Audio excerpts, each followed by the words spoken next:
All right, everybody, welcome to episode 17 of the Actionable Alignment podcast. We're here with Faye Sheridan, who is a women's oh my gosh, I can't even say that. In- Integrative. Integrative, oh my gosh. Integrative health practitioner. Wow, if you have on a Wednesday. Owner of Healthy Her and a gym owner. She has 10 years in the industry, and her passion is helping women reconnect with their natural cycle and tune into the divine intelligence it holds. I'm so happy to have you on here today, Faye. How are you going? I'm good, thank you. How are you?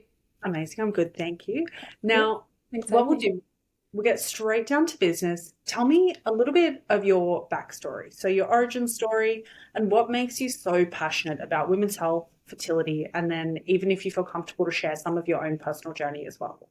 Yeah, I feel like it's so long, my journey, because I am 39 years old. So it's like there's been multiple Incredible. times. Yeah, 39. It's I, amazing. I just feel like there's been a long story. But Mhm. the I mean, I've always been into sport. And I Mhm. played sport at a very young age and different sports, swimming, I played netball, all at like quite a high competitive um, state kind of level. Mhm. And then my journey with women's health and my kind of roadblocks that I ran into probably stemmed from like most women using birth control. Mhm. So I had multiple unwanted pregnancies at a young age. I knew nothing about the menstrual cycle. I thought you could get pregnant 365 days of the year. And so Mhm. when I did have two unwanted pregnancies, that's when I decided to go on birth control. And my first birth control was the Implanon, Mhm. which was hell on earth, but I had no idea the way that I was feeling was coinciding with the Implanon. So I remember feeling this sense of like, I was never happy. I was never sad. I was just like this walking kind of zombie that just didn't feel like anything. I was like floating through life. I Mhm. remember partners at the time would always say, "Oh, you're so emotionally unavailable," or "You just don't like have any kind of I don't know, like feelings." And then, yeah, it's weird. It's weird. And then I came off of it and I was like, oh my God, I was on it for 6 years and I came Mhm. off of it and I was like, that person that I was on the implant was not me. It was like, I can't even explain it. It's like an out of body experience. And then Mhm. when I came off of it, I was like, wow, this is what it feels like to have your like your natural hormones Mhm. um, and yeah, but I had another unwanted pregnancy. Mhm. I decided to go on the mini pill, and then eventually I came off the mini pill, and I had a solid partner at that time, and we decided that we wanted kids. And I thought, it's gonna take me a year to get pregnant. Mhm. I'll get healthy, da da da da. I came off the pill and I literally fell pregnant that first ovulation cycle, Yeah. which I had no idea how to track ovulation back then. So that's my kind of like fertility and my experience with my own menstrual cycle, which I knew nothing, like I said, nothing about it. As far as getting into the women's health space, that kind of was through being a personal trainer. So I used to work in the corporate world in finance, and then I had my son and I transitioned into health and well, PT, if you can call that Mhm. health. Now looking back, I'm like, Yeah. A little really bit. health focused. But anyway, we're here. Yeah. Um, so I was PTing on the gym floor and I was working with predominantly women, and they would usually be from the age of like 28 to maybe 48 or 50. Mhm. And obviously, chatting to women when they would turn up to training, a lot of it was around the cycle. So, like, oh, I feel like shit because I'm due for my period, or my strength feels like it's gone because I'm, here in my cycle. And while I knew nothing about it, I intuitively knew that I need to track this data somehow because I need to know when my clients come up and show up to their session, if I can manipulate their session to suit them where they're at in their cycle. And that kind of led me down the rabbit hole of learning more about the menstrual cycle. And then, yeah, over the years, just dove more into that health space and then transitioned fully into female health coach. So I call myself a health coach because I still do the training aspect, but it's a very small piece of the puzzle as far as health goes. It's an important piece, but it's Mm. a small piece. 100%. And I think that's it's definitely something as females we tend to really put the training on the pedestal and we'll Mm, train 6, 7 days a week, the absolute house down, and not address anything to do with our nervous system, yeah. stress, anything like that. We feel Mm, like shit. We also, in comparison to, or I guess our perception of ourselves, we look like shit. And mm. it's like, I'm doing so much. So, yeah, very lovely to see how your journey has developed. And thank you for sharing that. So, in terms of what makes you really passionate, where does that lie, I guess, deeper for you? I think I wanted to be the person that I never had in my life to teach Mm, me about women's health. And I the I always want to give free advice on I try to give as much free advice on social, well, not advice, but like mm, information on social media. I have a free Facebook group page. I try and give some capacity of free resources, mhm, and just educating women on like the fundamentals of health. I think, like, as you would know as a coach yourself, there's so much crap out there on social mm, media, and women are just like attacked as far as, the diet culture, supplements, like all it's mm. everything's targeted towards women because we're a really easy target. We're very emotional in our natural state, Yeah. very easy to manipulate like that. Yes, and that's what I feel. I feel like women have been manipulated into this way of, thinking that they need to be fixed all the time with whether it's a pharmaceutical, whether it's with a supplement, whether it's a type of diet. Mm, And so just being that support for women that I never had growing up, I guess. mm.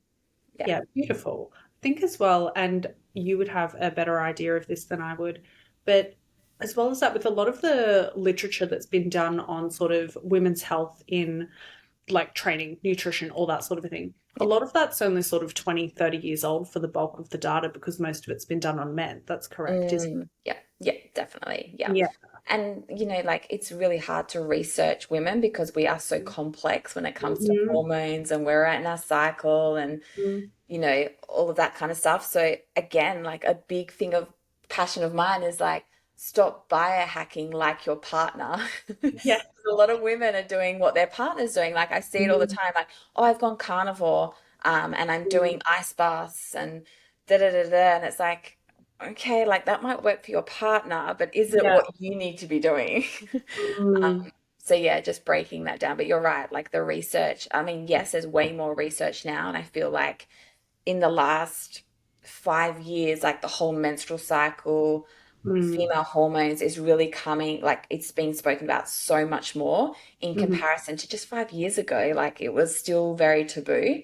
mm. But yeah, it is.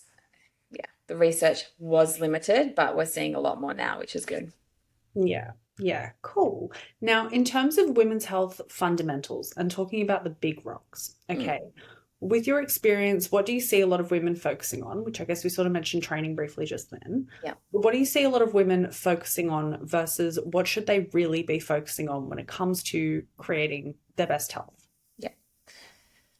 I feel like women focus, yeah, one on training and Mm, one on training for more aesthetics as well. Like that's not a mm, bad thing, but how about we flip it and look at training for like longevity as well? And mm, I think like every woman has been there at some point in their life where they've been training to lose weight and probably been doing it the wrong way as well. mhm, And then they're always looking for like a quick fix, so a diet, a specific diet that removes major food groups or, um, like whether it be ketogenic or carnivore or low carb or paleo.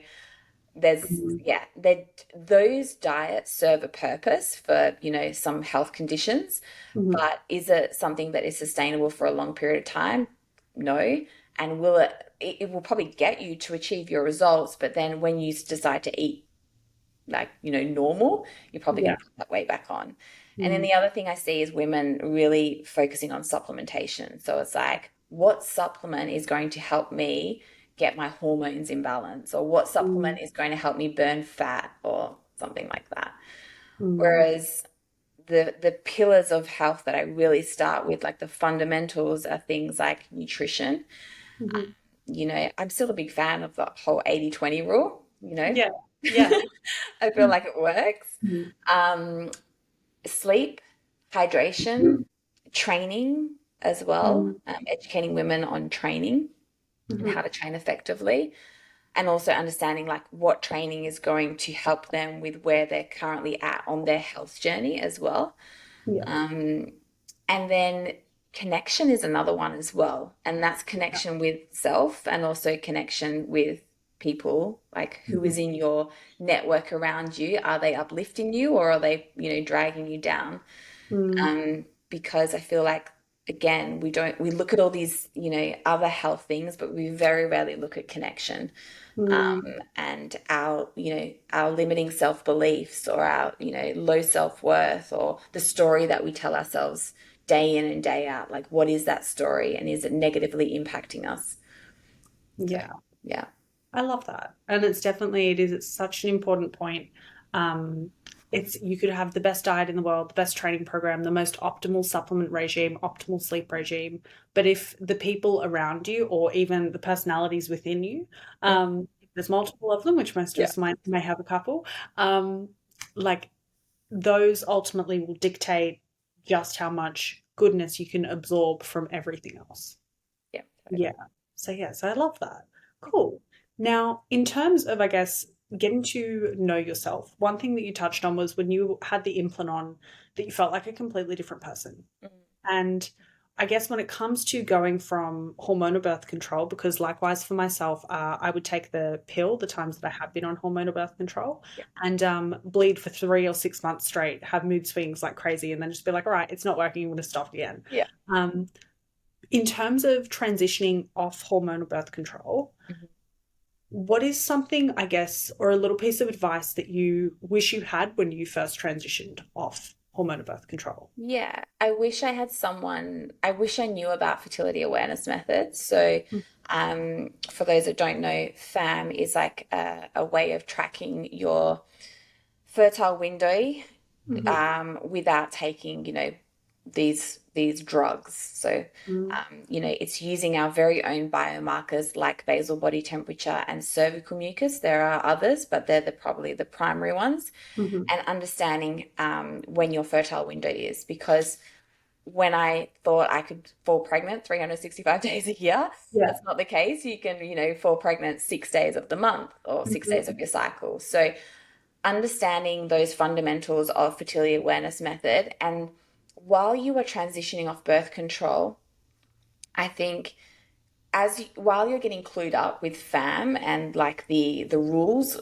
with fertility awareness method, also using a barrier method just in Mm-hmm. case you do fall pregnant, which Yeah. is what happened to me. Like I was like, come off birth control and bam, and I was like, I wasn't ready. I wasn't Mm-hmm. ready.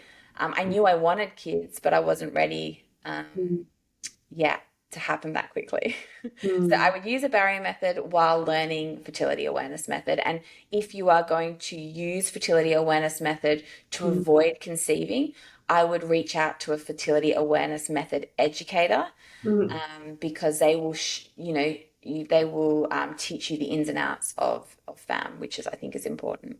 Yeah. Now, can you explain and break down FAM just a little bit for someone who wants to start tracking their fertile window and their cycle?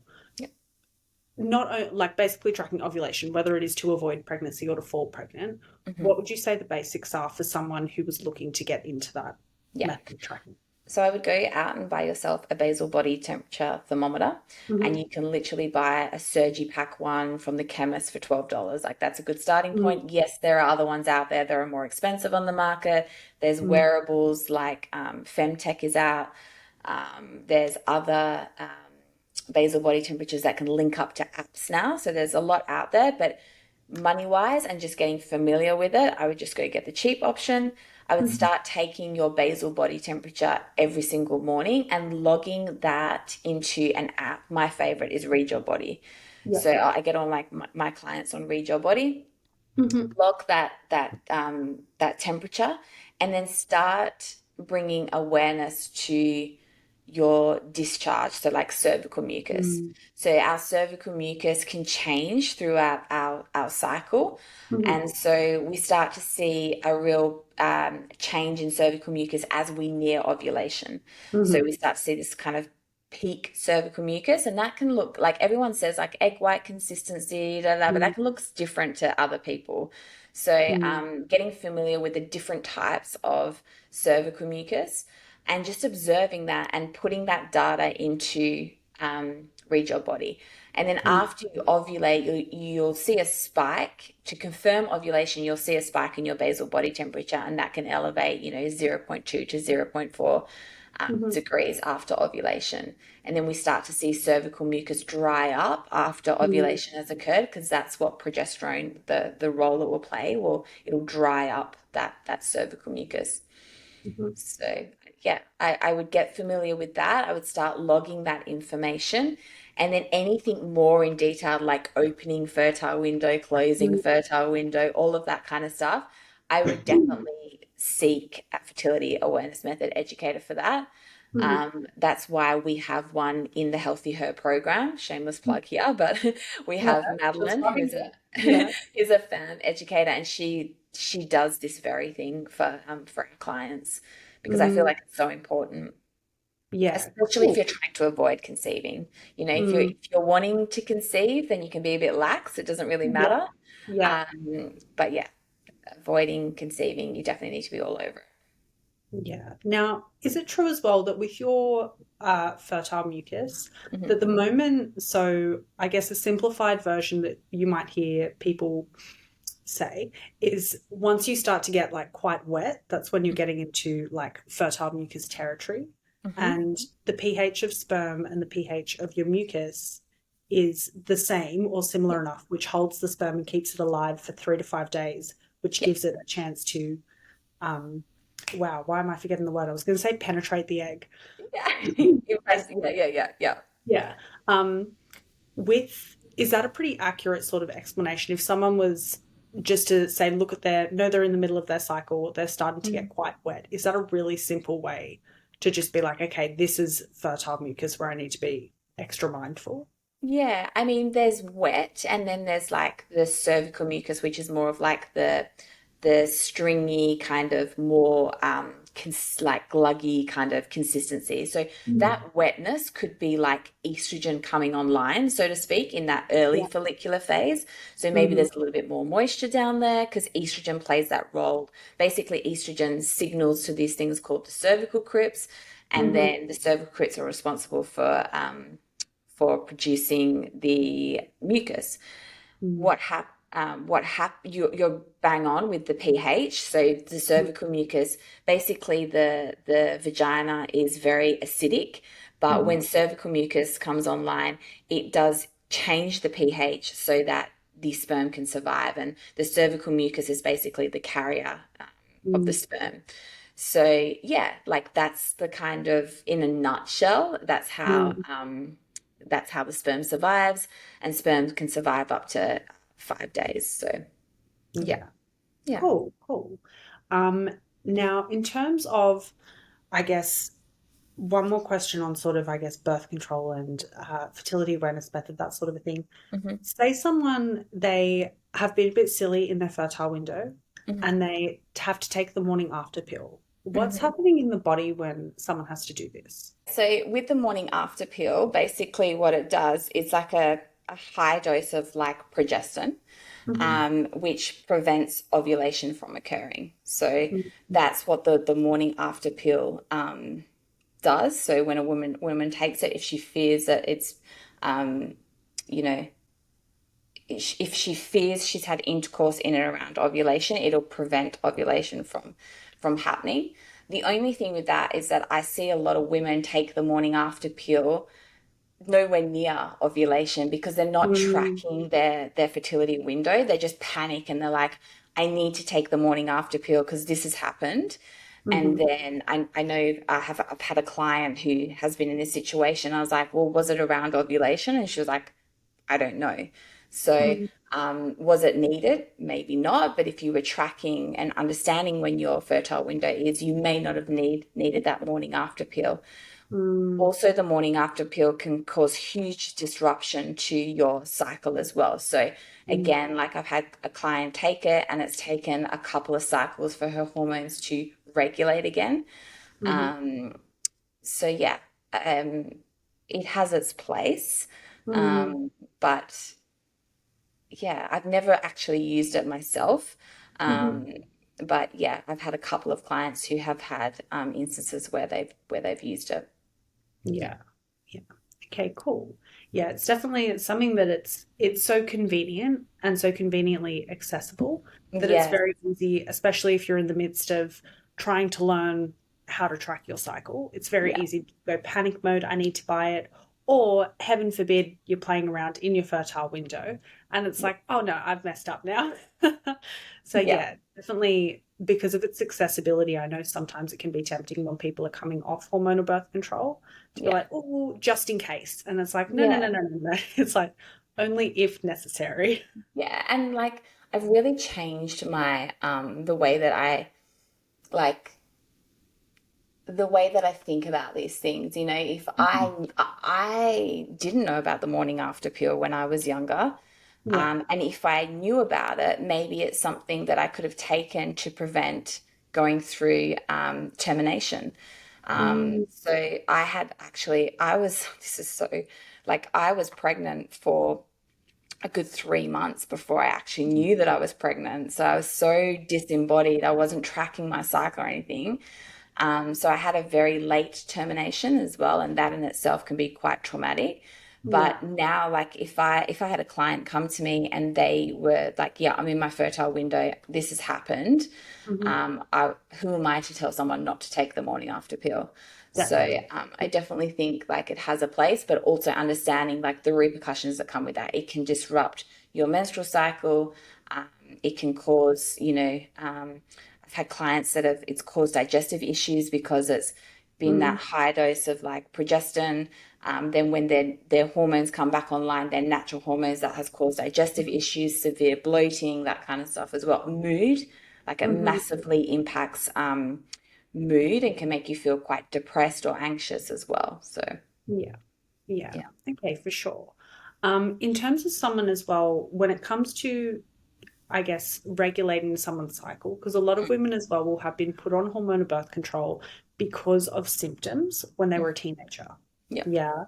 Or because the doctor said you've got PCOS, hormonal birth control. You've got endo, hormonal birth control. Yeah. And we know that hormonal birth control, it's simply masking the symptoms, but not addressing them.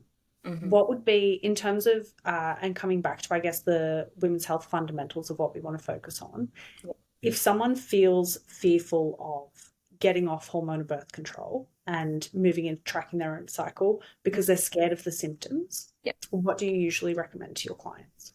So Or I usually do a phase prior to coming off birth control. So like I will look at their food intake and focus on whole foods, uh, mm, low inflammatory foods for them.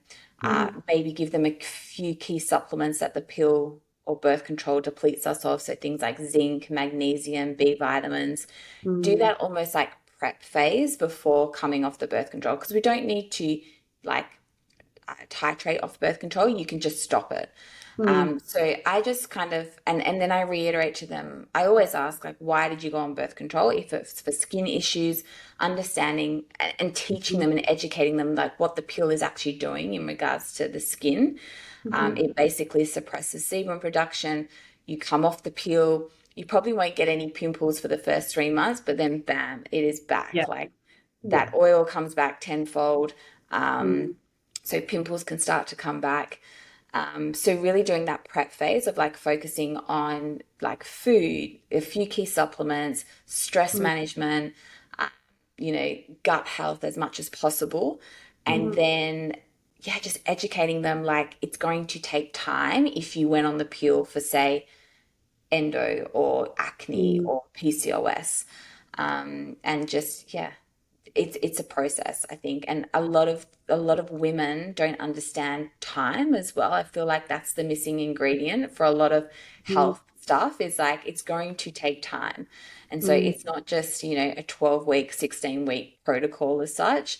You've got to, really, and again, like how long were you on the pill Yeah. for as well? So yeah, just those fundamentals at the start, and then as you transition off the pill, like patience. Yeah. Yeah. No one wants to hear that. Yeah. Well, it's 100%. It's fair. Even losing your period or being diagnosed with hypothalamic amenorrhea, can't Mm, speak to it clearly. I'm like, neither can sucks. I, don't. Yeah. um, even because I lost my period competing. Yeah. Um, And even just having it come back, like trying to get it back, I was like, I Mm, don't care about not training. Like, I'll train 3 days a week. I'll eat mm, in excess, like not massively excess, but eat in a yeah. surplus, get my body fat back, that sort of a thing. But even getting my cycle back, the first maybe, even maybe close to the first six, like the first 6 months of bleeding on a regular sort of monthly cycle Mm, again, the symptoms in my luteal phase were almost like I was in high school again, which is why I yeah. got on the pill many, many moons ago. Yeah. But it's like so much of like what you said with patience and time. Mm, It's understanding, and especially when your hormones are sort of readjusting, settling back into place, it's understanding that even your perception of yourself, you can be like, mm, I'm off the pill, like all of a sudden I'm really bloated and like I look horrible. And you yeah. can look no different, but it's your perception based off how your Mm, hormones are sitting on that day and your mood. yeah. And it's little things, pimples, all that sort of a thing, where your body's just trying to regulate. And Yeah. we rush and try and change course and fix things that they don't need more fixing, they just need more time. Time. And I think that's really 100%. beautiful. So very Yeah. glad that you said that, because I definitely agree with that. And I Mm, definitely, like, it's so hard when you go day by day, even dieting or building, when it yeah. comes to training and fitness, that sort of a thing. The minuscule activities of day by day, you don't see much instant gratification. Yeah. Yeah. Yeah. And So it's, true. Yeah. yeah, And when likewise. something's not working, like it's the same with weight loss. Like if someone's not seeing the scale move or measurements move, Mm, they want to quickly change things. And the same goes yeah. for health. It's like, no, just keep going, doing what you're doing day in and day out. Mm. And yeah, over time it will get better. 100%. Because, yeah, because it's like, even if you were to get a perfect cycle in 4 weeks by doing all of these extreme Mm, methods, that perfect cycle in 4 weeks, only to lose it all again a month later, like yeah. you've just got to start from square one again, anyways. Yeah. So, Exactly. patience and perseverance. I love that. Yes. Now, your passion besides health and fitness is also music. Yeah. So, do you play any instruments? I don't actually. No, I you just feel like like listening, my singing. no, yeah, I just love music. I always feel Mhm. like I should have played an instrument because I do love music. And look, maybe one day I was Hey, gonna I know. my son plays the piano and he loves singing. Beautiful. And I went to his school concert. I actually asked his teacher, like, do you teach adults? Adults.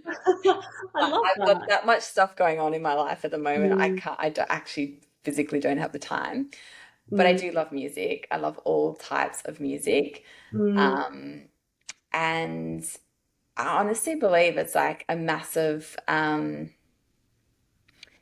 a massive reason why I feel like I'm pretty good at self-regulating as Yeah. well. Yeah. Um, yeah, it's just it can move emotions. It Hmm. can help you feel emotions that are coming up. Hmm. Yeah, I'm just like I love music, love it. Yeah. I love that. And this is definitely something, it's a vibration, like Yeah, sound is vibration. yeah, And in terms of vibrational frequencies, whether we vibrate on a lower frequency and we're angry, sort of shame, all that, or a higher frequency where we feel better, amazing, music can cultivate yeah, those frequencies within us. So, and then also release endorphins as well. yeah. I personally do singing lessons, and Mhm. have a concert coming up in June as well. Oh, I love that. So but cool.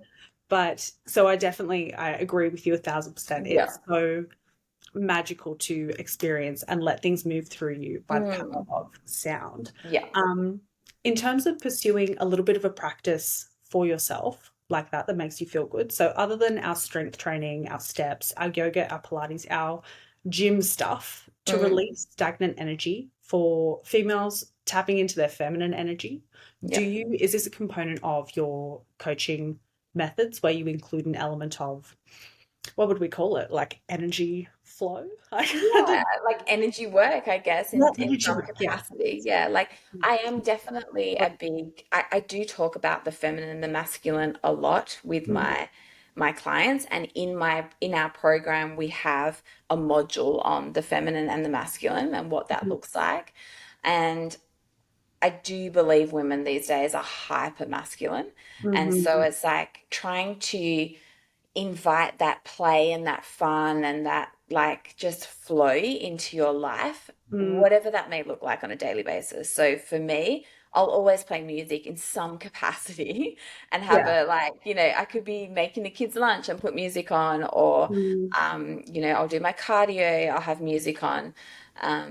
But yeah, I definitely invite I get my clients to invite some sort of like play or fem kind of mm, energy, like it could be grounding, going for a walk, mm, all that kind of stuff, movement without being so rigid as well. Like, I guess, I don't know if you can relate to this, but in the mm. gym, it's very rigid movement. Yeah. It's very, Cool. Very there's tough. no like flow, so to speak. Yeah. So it's like, how can we invite that flow into our life in some Mm, capacity? Maybe it's dancing, maybe it's doing some hip rolls or cat to cow or something like that.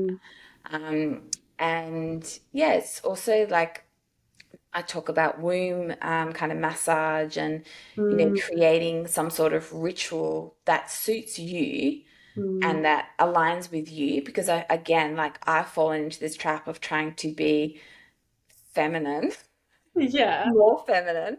And I'm Mm. like, that's just not me. Like, I'm Someone, not wearing someone else's floral dresses and yeah. dancing around with a freaking like flower headband thing on. So I've been there. I've tried to. Like my Mm, warped perception of what like the feminine was.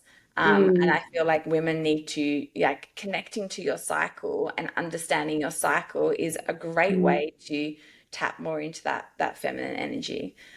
So yeah, getting like empowering women to find what works for them, I think is really, really important. Yeah, I love that. And what so in terms of music, that's obviously a bit of an energy practice and Mm. embodiment practice you do, and then womb massage as well. Yeah, like womb massage, you can either do it on yourself or you can go see, there's actual practitioners that are doing womb healing. Mm-hmm.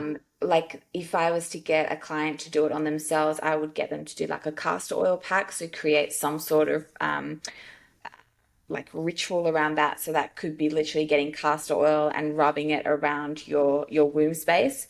So Mm-hmm. like belly button to kind of like pubic bone, do a little bit of light massage. Then you could get like a hot water bottle, place it on your womb space. It's really good, for someone that suffers with painful periods as well. They Mm, can do something like this. But yeah, just creating that a bit of a ritual to get you out of your head and back into your yeah. body, and that can look like anything. And it's just finding what works for you. Like for me, I love going and walking down the park with my dog and kicking off my shoes and not having my phone or my any music or anything like that. Just being with my thoughts and my dog. And Mm-hmm. then other Simple. times it's playing with my kids. Like my kids are the Yeah. best way to like bring play into my life. So yeah. Mm. Yeah, I love that. Yeah, Mhm. that's kids. I love watching my goddaughter sleep. This probably sounds really Yeah. creepy, but it's literally I feel so connected to the earth, Yeah. to everything. Yeah. Yeah, cool. And then I guess for anyone listening as well, two things that I do. I find being a coach, it's very and running your own business, and you would know this as well.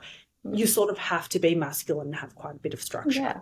Yeah. especially looking after multiple people. There is definitely like divine feminine leadership, but Yeah. there is still the nuts and bolts that like the numbers and the spreadsheets where we do have to have our masculine Yeah. on. Yeah. I found for myself personally, actually booking in stuff, so booking in singing lessons, Mm. it was the only time of the week where I would be able to just flow and let Yeah. go. And it might take sort of 15, 20, 30 minutes of warming up before Yeah. getting into and fully being able to release and relax into it.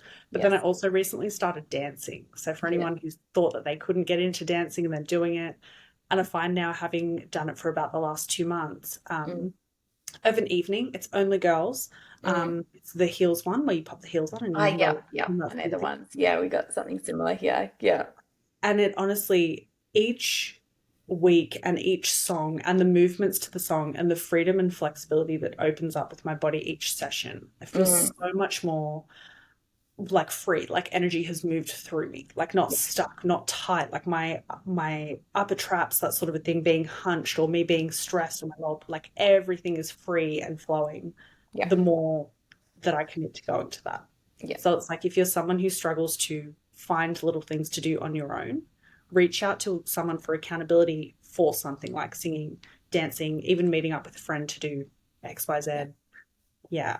But Yeah, yeah. totally. I love that. And I always get, um, I talk to this about like with other coaches as well, because you're right. Like running a business, having your own business, there's a certain, like, you do need the masculine, like, it's going Yeah. to get shit done. Yeah.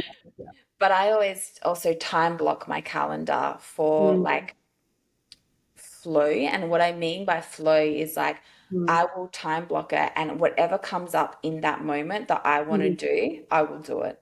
Whether Yeah. that is working like creatively in my business Yeah. or whether it is going for a walk, but it's Mm, time blocked for me, but I will mm, just do whatever comes up in that present moment. So there's some mm. aspect of flow there, even though it's time blocked to a certain Yeah. degree.